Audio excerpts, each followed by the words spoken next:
voilà, je suis ravie de vous recevoir chez moi dans un intérieur alsacien, puisque je suis d'origine alsacienne.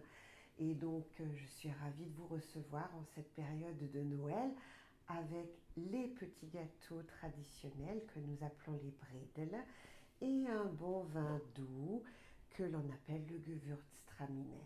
Et dans mon sapin, j'ai quelques décorations typiquement alsaciennes.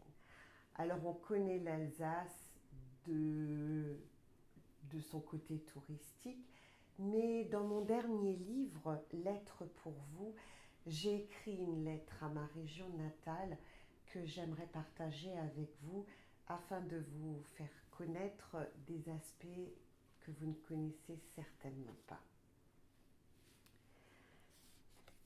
Bonjour, ma région natale. Celui qui oublie ses racines n'atteint jamais sa destination. Proverbe philippin.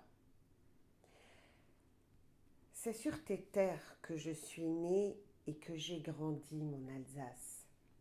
Ah, l'Alsace, avec ses maisons à colombages, ses cigognes, sa choucroute et son kouglof.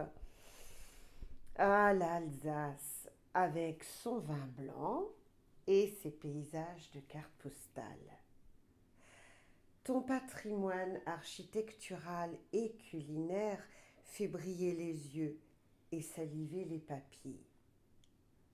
Je suis tellement heureuse à chaque fois que je te retrouve. Jamais je ne me lasserai de ta culture et de ton ambiance, surtout à Noël. Je suis fière de t'appartenir et de me retrouver dans ta complexité. Mais quelle complexité! Celle d'un va-et-vient entre France et Allemagne qui dure depuis Louis XIV. Ton histoire a été en permanence à cheval entre deux nations. Je dirais même qu'elle a été déchirée entre deux nations. Ta culture n'en est que plus impressionnante. Ton patrimoine provient de deux pays. Tu es double. Moi aussi, je suis double. C'est peut-être pour cela que la France de l'intérieur considère les Alsaciens comme un peuple étrange et déconcertant. Germain Müller, ce grand homme de théâtre alsacien, disait: qu'est-ce qu'un Alsacien au fond? Un Alsacien, c'est un Français. Et un bon Alsacien? Eh bien, un bon Alsacien, c'est un Alsacien. Et qu'est-ce qu'un très bon Alsacien? Ah bah ça, c'est déjà quasiment un Bosch. Oui, nous, les Alsaciens, sommes à la fois français et germaniques. C'est ton histoire qui nous a fait ainsi.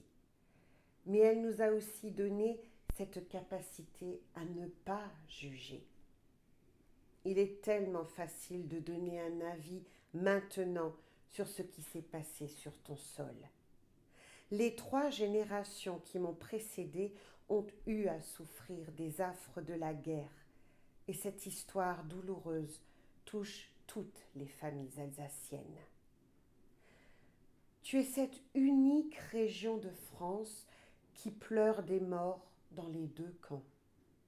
Tes soldats sont tous tombés pour leur patrie, qu'elle soit allemande ou française, à un moment donné de ton histoire. Tu n'as pas choisi ton sort, tu as juste été martyrisé par les guerres qui se sont tenues sur ton sol. Alors oui, une partie de notre culture est française, l'autre est allemande. Mais les Alsaciens ont survécu parce qu'ils ne se sont pas conformés au régime qu'on voulait leur imposer.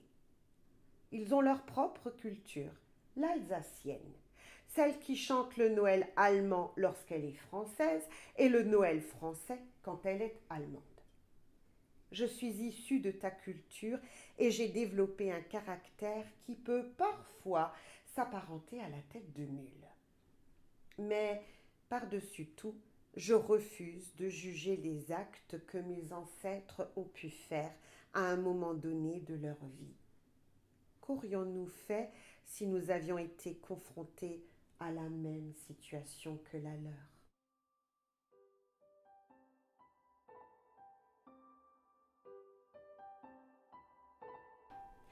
Je crois que Jean-Jacques Goldman a trouvé les mots justes.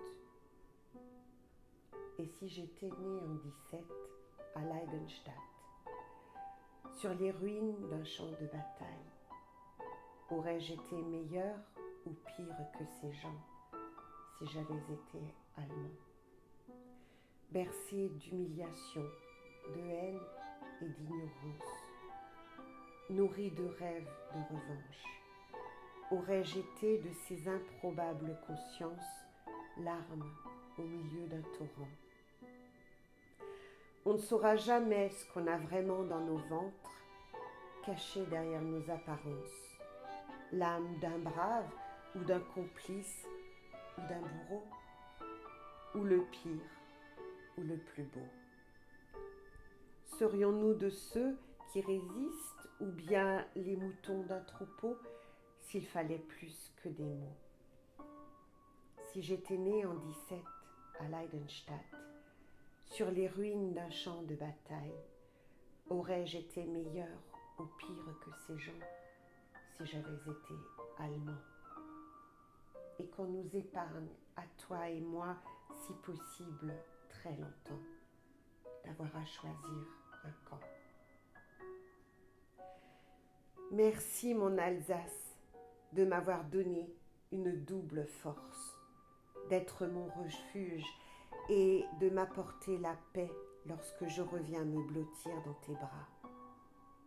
Je suis persuadée qu'en développant notre fierté régionale, nous offrirons à nos enfants cette curiosité envers les autres qui leur manque souvent. Comme le dit ce proverbe philippin, celui qui oublie ses racines n'atteint jamais sa destination. Alors, je rêve que chacun puisse transmettre ses racines à ses enfants pour qu'ils puissent, à leur tour, gommer la folie du monde. Je vous ai offert une vision très différente de l'Alsace touristique que l'on connaît. Mais c'est cette Alsace qui fait ce qu'elle est et qui fait des Alsaciens ce qu'ils sont.